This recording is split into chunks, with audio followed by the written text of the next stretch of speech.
the THPRD Board of Directors work session for February 10th, 2021. Jessica, will you please call roll? Ashley Hartmeyer-Prigg.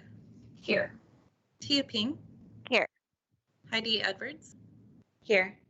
Wendy Kroger. Here. Felicita Monteblanco. Here. Thank you so much. So our work session today is a topic I'm really excited about. It's the sports affiliation process. And today is just kind of a learning thing for us today, right? Just for us to all get the same background level of information on this. And we only have 59 minutes now, so we've got to make sure we get through all of this. And so definitely feel free to write down your questions in case we need to follow up over email on those. Doug, I'll hand it over to you.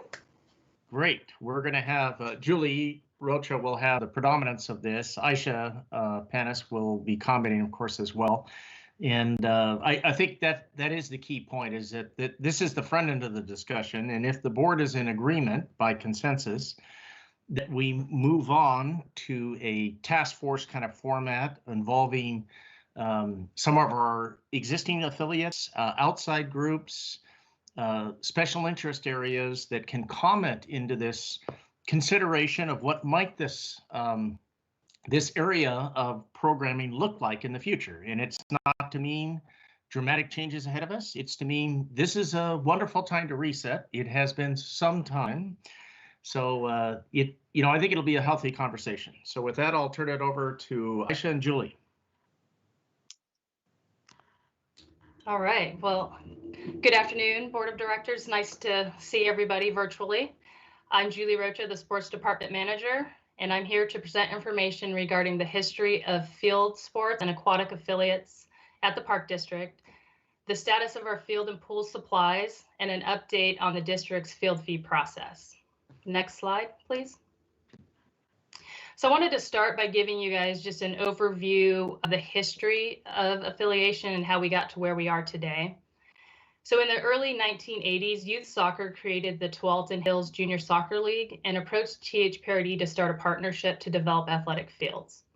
This started the affiliation relationship in 1984 within THPRD and originally consisted of 7 recreation clubs and 1 competitive club. Over time, the relationship continued. We added youth football in the early 90s, and then several field sports followed. In 1957, the Tualatin Hills Swim Club was formed and partnered with THPRD for many years. And in 1992, partnered to build the Peg Ogilvie Dryland Training Center and formalized the relationship as an affiliate in 1997. In 2002, youth soccer and youth football worked with THPRD to develop and fund a portion of the synthetic turf fields on an HMT complex, so field 1 and 2, which included a 10-year payment plan for use. In 2004, a field analysis was done. There hadn't been a study done since 1997, and as we started to have more field amenities, it was the need to analyze what we were doing, and as a result of that study and a long outreach process, field fees were implemented for the first time in 2007. Pool fees were implemented in 2013. Originally, they were having participants pay a monthly pass and would check in at the pool. We moved away from that and they moved into a pool rental fee. As of 2021, THPRD currently has 41 affiliates, 41 field sports, and 5 aquatics. Next slide, please. So as we continue to grow as a park district and add more affiliates, we entered into an intergovernment agreement with the Beaverton School District to serve the community and also to enhance school sites that we were using for athletics. So an example would be adding irrigation to a natural grass field, or maybe adding netting over a baseball field for foul balls. And so that partnership started. Through this agreement, THPRD does maintain 60 natural grass fields for Beaverton School District, and we get guaranteed use on those. We also have a shared use of THPRD amenities with tennis courts, swimming pools, and shared use at the high school turf fields, synthetic turf fields. Over the years, we've created a cost matrix to evaluate the value each organization in kinds and the benefits that we get from those partnerships. Instead of going to a payment where they pay us and we pay them, we've basically come up with a matrix that's saying that we are mutually benefiting from our intergovernment agreement. On the next slide, I'll explain THPRD's field fee process.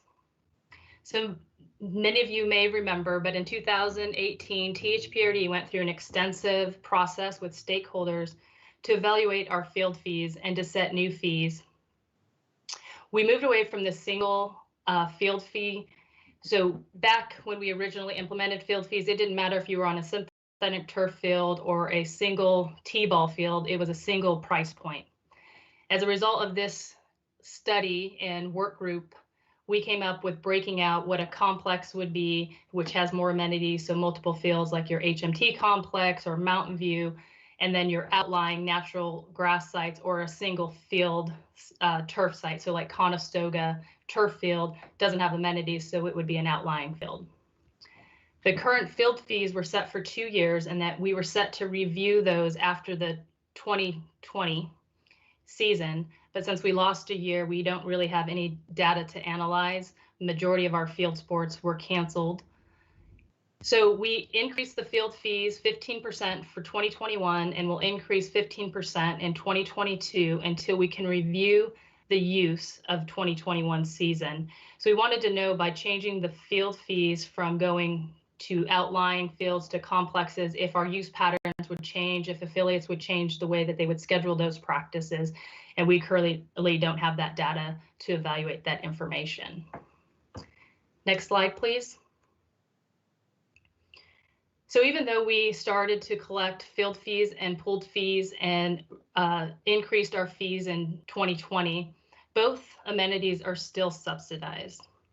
Currently, sports sits on tier 3 at 100% recovery target on the resource allocation pyramid. But the cost to maintain the fields is $2.6 million. After analyzing the data, affiliates are responsible for 50% of the cost based on the usage of those fields. We currently recover 37% of that 1.3 million, and we are currently working on the pool fee analysis to see what that subsidy looks like. So over the last several years, we have learned lots of lessons that we're going to explore on the next slide. So due to the pandemic, we did lose a full year, but we did learn that we do not have site control, regardless of our IGAs. So we have an IGA with PCC and BSD, but during the pandemic, we've been locked out of most of the usage of those sites. We also have our current number of affiliates. It's continued to increase. We started with 8 and we are now up to 41 or 46. The current pool and field demands exceeds our supply. And we need to discuss, due to the demand, how do we give affiliates and community access to fields and pools? And how can we provide equity within our spaces? And how do we treat current affiliate requests? And how do we address these requests with the lack of field and pool space within our existing affiliate structure? Even if they provide a same or unique service, so maybe they're focusing on only serving BIPOC or girls only, our current structure doesn't allow for any room for certain of those services to seem different enough. So on the next slide, I'd like to explore some considerations. So what affiliate considerations should we focus on? What equity considerations should we focus on? And what are our resource allocation priorities? So on the next slides, considerations and possible examples will be offered in all 3 areas. So when we start to talk about affiliate considerations, is it recreation versus competitive, in district versus out of district, youth versus adult, nonprofit versus profit? Should we define seasonal months for each sport? Should we only allow one governing body per sport? Or what are other examples that we should be considering through this? And so I want to open up a little bit of dialogue as we go through affiliate considerations, equity, and the resource allocation. So on the next slide, I provided an example of what that would look like. And this is just an example. So for example, we could focus just on recreation, not saying that we wouldn't still have our competitive affiliates, but maybe they would sit on a different tier. You know, what is our in-district priority? We do have clubs that do serve a percentage of out-of-district players. And then what are those affiliation requirements? You know, are they allowed to pay coaches? Or should they have volunteer coaches? What is their work they're doing around equity? Do they have a statement? So these are some areas that we could really focus in on. And so I'd like to open it up for some discussion or questions that I can answer. Thank you, Julie. My colleagues, if you can use the raise hand. Tia? Okay. So thank you, Julie, for the presentation. It's done very well, and there's just so many questions that I have. I don't know, and I'm sure they'll come later and stuff. But just based on, if you go to your previous slide, if there's a way to do that, like, I'm just gonna list off what I think offhand, just based on like what I would think, because I think that's a good discussion starting point. And I think that the basis is mostly that we want to serve our in-district people as much as possible. And I would love recreation versus competitive, but I'm not sure. I think our goal is to be as efficient cost-wise and make sure that we're booking enough. And I don't know if we go completely recreational, if that will still, you know, book out all of our stuff that we need to make it financially supportive. Youth versus adults, I feel like it should be an even split, because we have, you know, lots of families and we have lots of younger people who don't have families. So I don't think we should pull that out. Nonprofit versus profit, I would prefer nonprofit, but again, that everything kind of stems around of, will we be able to fill all that space if we're to make these kinds of definitions? And so I guess I don't really understand as the governing body per sport as much, and would seek for more clarification for that. Yeah, and I can explain that. So, Yeah. for example, within youth baseball, we have Little League, and then we have JBO baseball. So there's two governing bodies for those. And then within girls softball, there's USA softball. So they're not governed by the same body. So they have different rules, different standards, different seasons that they go through. This came off of some research that staff did looking at other agencies from around the country within Seattle, Arlington, Virginia, and other areas, just to see what folks were doing around. And that was one of the suggestions that came up. And then the defined seasonal months is, a lot of sports go year round and they all start typically at the same time. So if you were able to define maybe months for each sport, you could spread out the inventory of the fields a little bit better. Okay, perfect. And then as far as like how we contract with BSD for their field use, are we still charging? Like if an affiliate is using a BSD field that's managed by THPRD, is that still a charge that we, if that Correct. makes sense? So as an affiliate, if we are allocating the field and we have that Beaverton School District field in our inventory, they're paying our rate to THPRD. If they were to go to the school district directly, they would pay a different fee structure that's set by the school district. And then, so does the school do a lot of those field management themselves at all, or do affiliates work just with the school at all? Yeah, so so for example, some of the groups may not get certain amenities that they need or would like. So for example, with football, if they wanted to use like the scoreboard stand or they wanted to do concessions, they would work directly with the school district to pay for those. Our agreement is just for the field use. Gotcha. Now, with the pandemic that had happened, some groups wanted to rent directly from the school district. Those fees are different than what we would charge for those. So, for example, a turf field. So, for example, a turf field is $18.75 an hour through us, but if a group wanted to go and secure that directly from the school district, they'd be paying about $100 an hour. Oh, gotcha. Okay. Yeah, so that's my beginning conversation. I'm sure I'll have more questions, but I'll let my other colleagues start asking questions Yeah, also. definitely. Thanks, Tia. Heidi? Yeah, thank you, Julie. And forgive me, there is a lot of construction right next door. So if you hear commotion, that's what that is. I feel like I got an early education in affiliates when I started on the board, as we had a group, a soccer group that was interested in applying as an affiliate, and then it just went from there. But I think the thing that came out of my learning, it was about a year and a half ago, was, you know, we absolutely need to prioritize those who are serving in district folks. And it sounds like, you know, there are affiliates that have out of district people participating. But for us to really hone in on a solid criteria for in-district participation.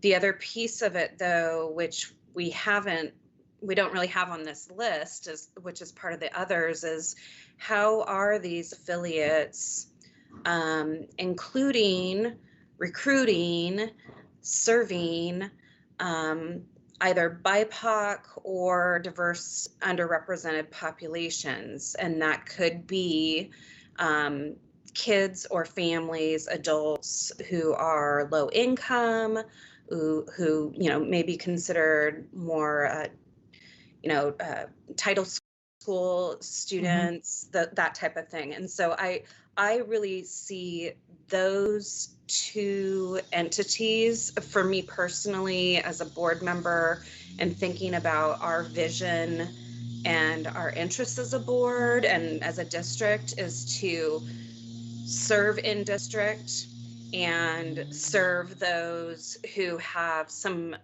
very tangible criteria and demonstrate their mission and their service to underrepresented participants. So that's just my take on it right now, initially, where I'm going. And thank you for this. I know it is very complex, and appreciate the conversation here. And I think this is a great time too. Like, you know, we have this whole year where things have just sort of been an uprising of, you know, so many services, you know, what we do as a district, but really a great time for us to move forward saying, hey, this is, you know, this is how we want things to be and to change. And I know initially it would be a little bit of a challenge with our current affiliate members, but, or it may be, but it's a great opportunity for us. So thank you for doing this work, Julie. Thank you. Thank you, Heidi. Felicita? Nice to see you, Julie. Hello. I'm wondering, because I'm guessing you have more slides, so I don't know if it's helpful, because I certainly have opinions on each of these bullet points, but if it's more helpful for us to keep moving through the presentation, what is helpful for you? I know you have 5 outspoken women here. Yes, we do have equity and then cost recovery and then a little bit more discussion, but we want some initial feedback on what those priorities are for the board that we should be looking at as we work through our stakeholders, and what we want to focus in on. So, you know, any information you want to give here, but we will have an opportunity also at the end. So, okay, I'll try to be brief. Not my skill set. Okay. So I agree with my peers quite a bit, with some asterisks, I guess. So recreational versus competitive, I definitely think recreational. I think that should be where our priority is. I struggle with the in-district versus out-of-district, mostly because of how expensive it is to live here. And I think about, like, this doesn't disregard the amazing work we've done around affordable housing, and this doesn't disregard that our priority should be our taxpayers. I'm just acknowledging something that is kind of complicated. So I don't have a good answer there, just sharing that I'm struggling with that. I'm kind of two opinions a bit. Youth versus adult, I think the priority would be in district rather than youth versus adult. Nonprofit versus profit. I actually, as someone who's worked in the nonprofit sector for 15 years, the nonprofit model has a lot of concerns and is not perfect. And it's really just a tax status. I'm more interested in working with organizations, whether they be LLCs, B Corps, and or nonprofits that share our values and that are committed to doing great work. To me, they don't have to be a nonprofit. That's actually not terribly accessible to lots of organizations. In terms of the other two things here, I think you're going to see a lot of evolution for this board as we learn more about this topic. So I don't have strong opinions on those yet. So thanks, Julie. All right, thank you. Thank you, Felicita. Wendy? Hi, thank you, Julie. Yet again, this is a fun topic. I guess my concerns, and thank you for leaving the affiliate considerations up there. It appears to me that no matter what we do, we're not going to have enough in terms of fields or pools to serve everybody that wants to use our stuff, because we have good stuff, and that's one of the reasons they want to use it, and I don't blame them. But I think there's a capacity issue, I think, and I don't know how we resolve that. I think another issue is the priority in terms of youth versus adult. I kind of lean towards both because there really isn't any place for recreational adult programs aside from ours or programs like ours. And I would like to serve that particular community as best we can. I agree with Felicita in terms of the nonprofit and profit. I watched my grandkids play Little League Baseball in Reedville, and I know how hard they all work to make those things work. And they work with our fields as well. They don't have to clean our fields like they have to clean Reedville. But, I do think it's appropriate to charge, but I think I really am concerned that we give credit, give the most, if we need to divide it, to the recreational, both youth and adult. I think whatever we decide, it's going to be complex, and whatever we decide needs to be transparent, needs to be so that people can, if they don't like it, at least they understand it. I do have the sense that some of the affiliates are really good at what they do, and part of what they do is, I don't like the word bully, but that's close. In terms of representing their position. And I understand that, I do. However, it's kind of tough for our staff to work with. So if we can give enough criteria and guidance and it's transparent, maybe that'll take a little load off our staff as well. So I think I made a couple of notes while I was looking at, the other concern I have is control. I'm not happy with what I've seen between us and Beaverton School District and PCC. Surely there's a better way to do this. I think everybody wants to do it right, but the decision of what's right doesn't seem to mesh very well. I would like to have more control over the fields that we use. I think your point about it being totally closed during COVID is a very good example. I think we also have bent over backwards to meet their criteria and their needs. And I always feel like we're the sort of the tail wagging, coming in last. So however we can make this a little more equitable in terms of our partners, that would be, I think, very helpful. So with that, thank you very much. Thanks. Thank you, Wendy. Julie, thank you. This has been really interesting for me. We had a group reach out to us a few months back, and so I definitely have an interest in our process.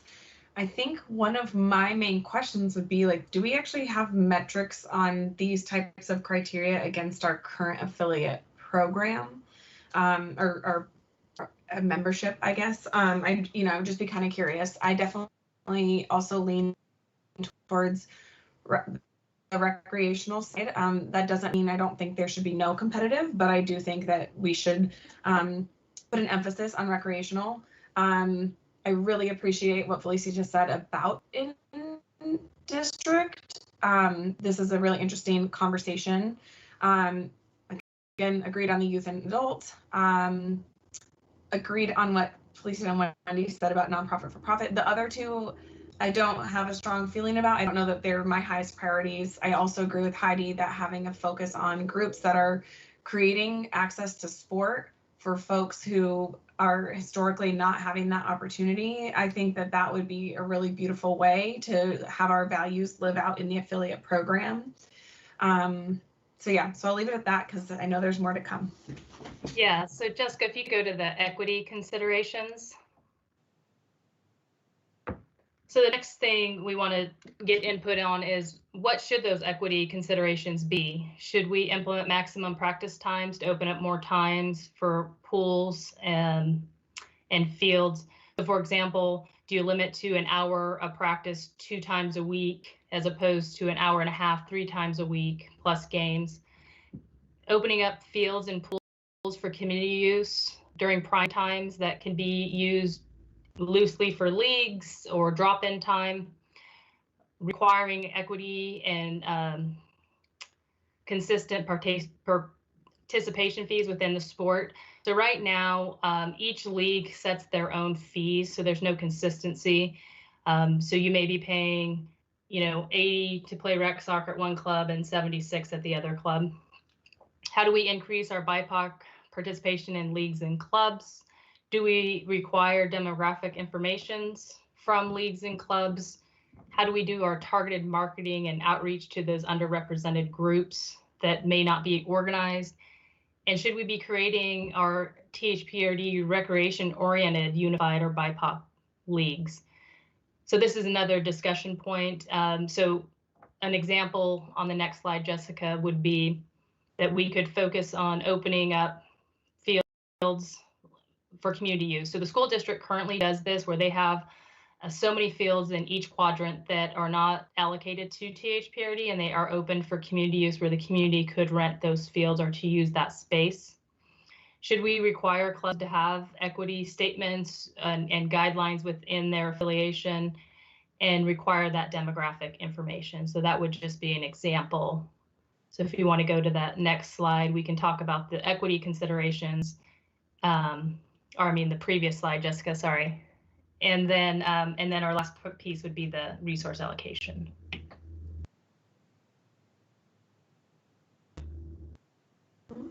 Wendy. Thank you. I guess my question about every one of these considerations is, I think they're right on target.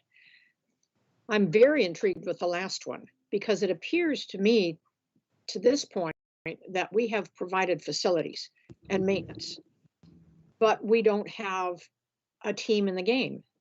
And it would be kind of fun to consider doing this sort of team, recreation-oriented and unified leagues. So I like that idea, but I guess for all of these pieces, my question is, and it's what you're looking for now, is metrics. I think I could be convinced if I knew the metrics. I would like to follow those. For example, if there's no real reason to have more open community field or pool time because people won't use it, then we don't need it. But I don't know that. That's just, one example. So, and I guess in terms of the fees, if I want to join a league that charges $76 on one field and $80 on another, that's my discussion with my league.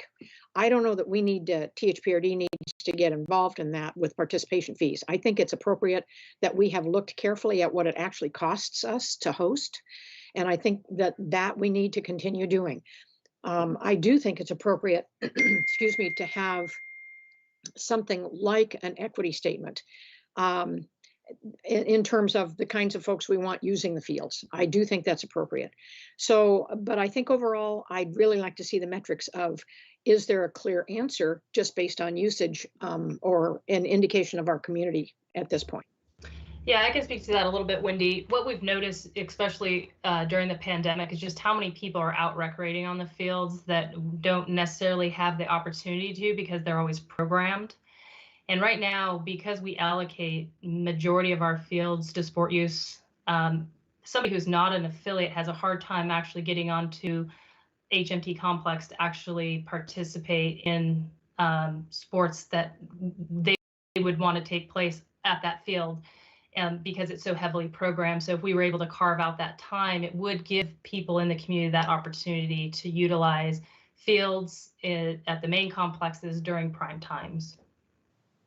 Thank you, Julie. Does this also give us an indication that we need more, or is it just that we need to reallocate the space we have? What is your sense on that? I think reallocating the space that we have, we're currently looking at it for this 2021 and how we can open up fields for the community to use. We talk about how we have a lot of demand, that it's how we reallocate our resources is what we need to look at as well.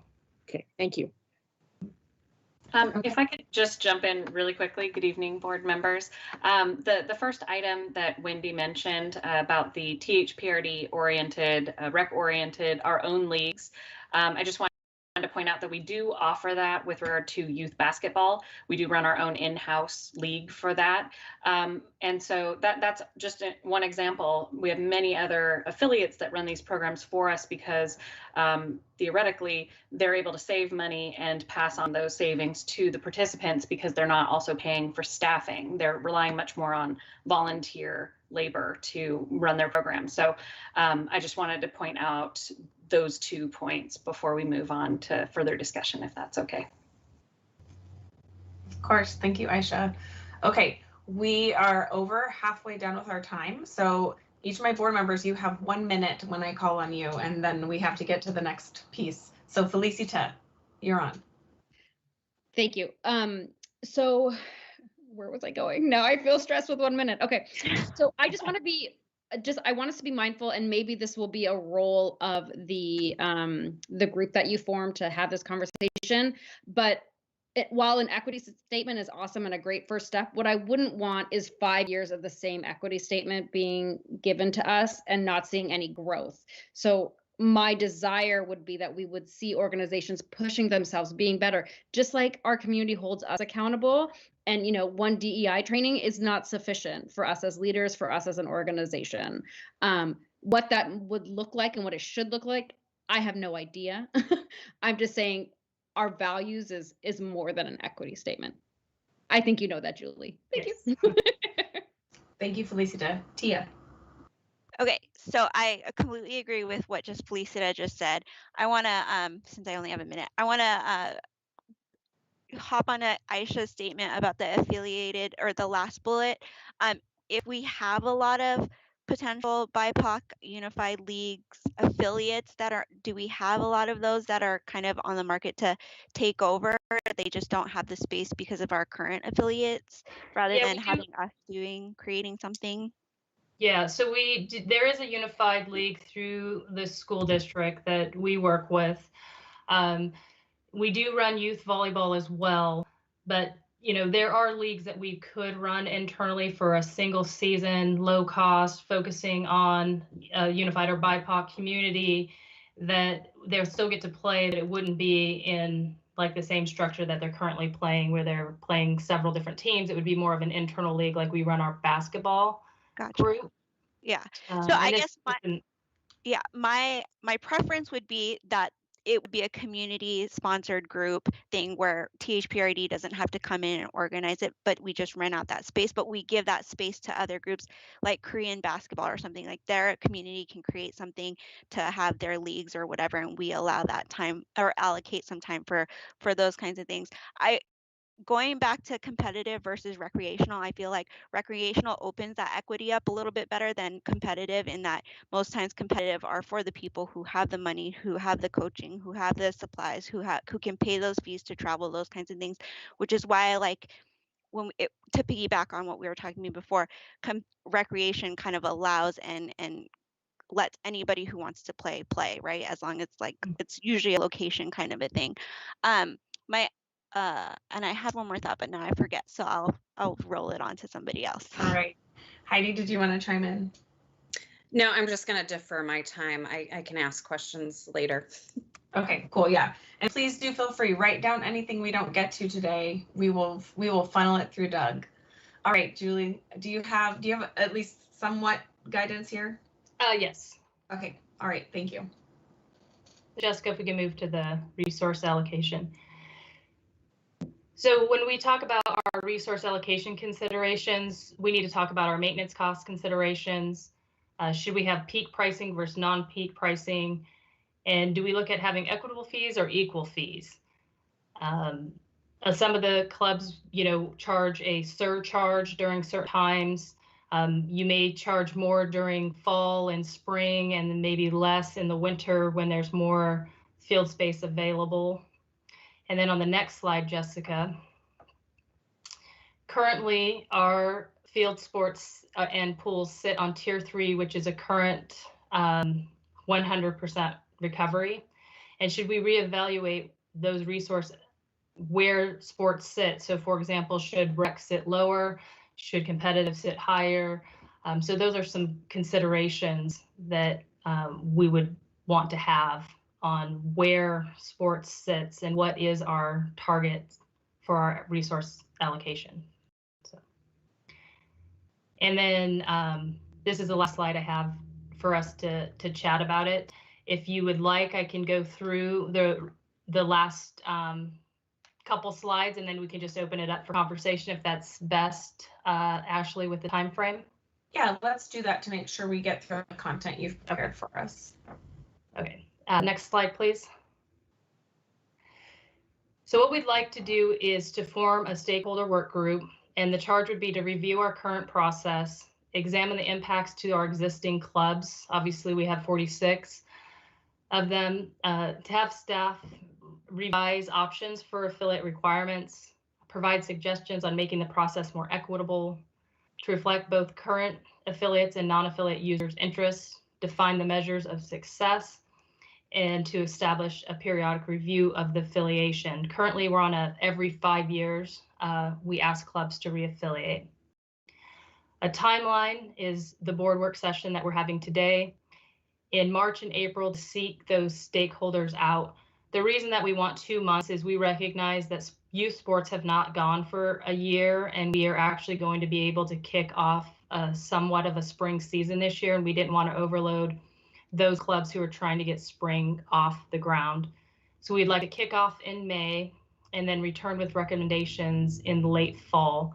And on the next slide, there's a timeline that we've put together. This is going to be a lengthy process. We know that it's not going to happen in 2 meetings. So we'd like to have meetings in May and June, come back to the board with an update in June of what we're hearing from our stakeholders, continue to have meetings throughout the fall and come back in September with another update to the board, and then continue those meetings as needed. And that is all I have. The next slide is just for questions. Wonderful. Thank you, Julie. Okay, Wendy, I see your hand is up. Well, I'll take it because I did want to put it up and I realized I already had it up. So sorry about that. Julie, thank you very much for this. The only question that I would have, could we go back to the resource allocation, the one before the top? Nope, sorry, the stakeholder thing. Your stakeholder. Next one. Yep, that's it.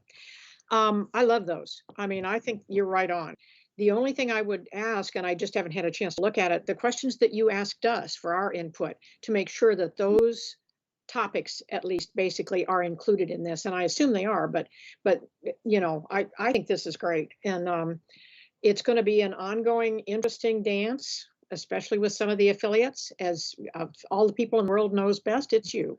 So I thank you for doing this. I think it's time. I think it's timely, and it's better to get a work group working with us. So thank you for this.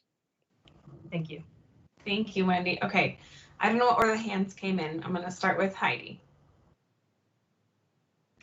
Thank you. And I would just like to see it articulated within, thank you for having this slide up, with the charge to really get to, you know, our we've done a lot of work, and the district's done a lot of work over, the past few years to address diversity, equity, inclusion, and really have that be an external statement and charge for the stakeholder work group. I know we've talked about it, but I think that's something that really needs to carry through in all of this work, especially.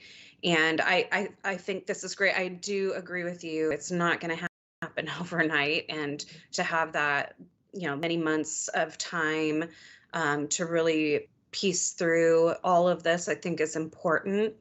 The other piece of this also is just to address, and maybe this had improved to some extent, is, we have affiliates, it sounds like, who would reserve field time but not use it, and how to manage that and the potential of limiting field time or site time, whatever, or I don't want to say consequences for not using, but I know this is an issue not just within our district, but within other districts, of just setting aside time and then that time not being used when it could be by another affiliate or another group. So just to put that on the docket as well. So. Yeah, and Heidi, just to address that a little bit, we used to see that a lot more when our field fees were, $5 an hour, but now as our fees have changed, we were hoping that we would be able to have the data to see what those patterns of use would look like. Obviously, we lost a year, so we don't have that, but that is a good point that we're trying to work with our groups on. And as the fees increase, we've seen a decrease of people holding on to those fields. Okay, that's good to hear. And I guess too, what work we can do with other agencies and organizations within the Portland metro area that have the same issues that we do right now too. Because I know, with people up in Vancouver, that I know this is sort of an ongoing piece for them that they're grappling with. So, thank you. Thanks, Heidi. Felicita? Thank you so much, Heidi, for bringing that up. That was, I had kind of forgotten about that, but that is a critical issue. And I want to make sure, I can't imagine what it must feel like for an affiliate who didn't get a spot then to see an empty field. And I'm very happy to hear that it's not happening as often as a direct result of some of the field fee things we've enacted. So that's great. And I hope it continues. Oh, shoot, what was I going to say? So one thing is for the stakeholder group, from my perspective, what you were able to do with the field fees was fantastic. You got a group together of like super diverse viewpoints from every definition of diversity, from people and how they experience field, how they utilize parts of the district. I would love to see that again. I imagine you're going to take a similar, if not even more improved approach, and maybe you could just let us know when you decide to do that and how you're going to pick. I don't want to put you on the spot of having to know that now. Yeah, well, what we'd like to do is include our current affiliates, but we also recognize there's a lot of community users that we'd like to have be part of the table who don't have access to the fields to get their opinion as well. And then we have some clubs that are wanting to become affiliates that we'd like to include as well. So it's probably going to be a little bit larger of a group. So that's why it's going to take a little bit longer to get through the process. And that sounds fantastic. And I don't know what the numbers are going to ultimately, if there's going to be some balance, I hope. I mean, yeah. Julie, I know you've dealt with this. Sometimes there's strong opinions on what side, and I know you'll make sure that everyone is heard. So thank you. And then I think it was the slide before this one that talked about peak hours. And I was just really struggling in my head because I kept thinking, well, I'm guessing peak hours are between like 3 and 8 when kids are off school, people are off work. So part of me really struggled with charging more when at the only time that people could actually get their kids to practice, right? So anyways, I just needed to say that out loud. I'm sure there's an art to this, but I appreciate all that you've given us. And I know this is going to be a journey for not only our stakeholders, but also the board. Thank you. Thanks. Thank you, Felicita. Tia? Okay. So I just wanted to make a quick statement based on like Heidi's field use thing. I will say I lean towards not charging if they miss, because sometimes, you know, being a parent, sometimes a lot of those fields get canceled because it's too hot or the weather's not right or something happens. I don't think like teams intentionally reserve it and then just cancel, but I don't know what the reasons are, but I just to keep that kind of into consideration that it's lots of times it's usually for the safety or whatnot of the players. I did want to double check for the affiliated groups, Julie, do they have to report who's in district versus who's out district and where the out districts or people are coming from? Because from my mission and I respect everything that police is saying and I totally get it, but I want to know, are these out of district people coming from like Lake Oswego, or are they coming from, you know, the a lower income neighborhood or something that doesn't have access to those kinds of things? So I would really like, and I don't know if that data is kept as to where everyone is coming from. Yeah, so the clubs are required to turn in their rosters, and then we run them to see who's in and out of district for them. We do have a mix of what you're talking about, Tia. So we have some clubs that just sit in district that are on the border, like Aloha or like your Oak Hills, that may be pulling from kids who technically are out of district, but they go to Beaverton School District schools. Then you have some other clubs that are more competitive that are pulling kids from all over. But with the competitive clubs, we ask for 80% in district so they could have 20% out of district. That's just the nature of being in a competitive sport, right? If you're a competitive club, you're trying to pull the best players from around the greater Portland metro area. So there is a mix of that. But we do require rosters currently each season. Okay. So I guess I would like to see more of that data, or I guess that would kind of lean me towards one or another based on that data of more information from that for future. Okay. Yeah, and I'm very happy with how the stakeholders and stuff. My thing was the most important was trying to make sure that the people who aren't already an affiliate had that voice, and I'm glad we're reaching out to those. Thank you, Tia. Heidi, just wanted to check if you had anything else to add with your hand up. Okay. No, sorry about that. No, that's okay. I just want to make sure you have a chance to talk. Julie, this is so wonderful. And I really love the whole setup of the stakeholder group. I was also going to make sure, like, let's reach out to some folks who maybe, you know, been declined as an affiliate or who have applied, right? Just because they're probably going to have a fresher perspective on what it's like to go through that process, right? I know some of our affiliates have been affiliates for a while. And I think that would be one of the things. Thank you for sharing that it's an every 5 years process. I would love for that stakeholder group to recommend if that's the right cadence, right? Are we creating enough space for different groups to have access to our fields?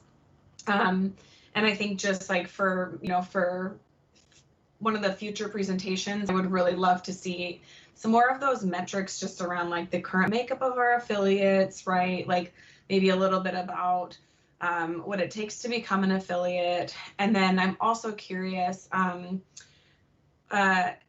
do affiliates take up like all of the reservable field time, or is there still capacity after they reserve their time that like other community groups or, you know, non-affiliate teams and leagues have a chance to get field space? Yeah, so it kind of goes back to the peak and non-peak, right?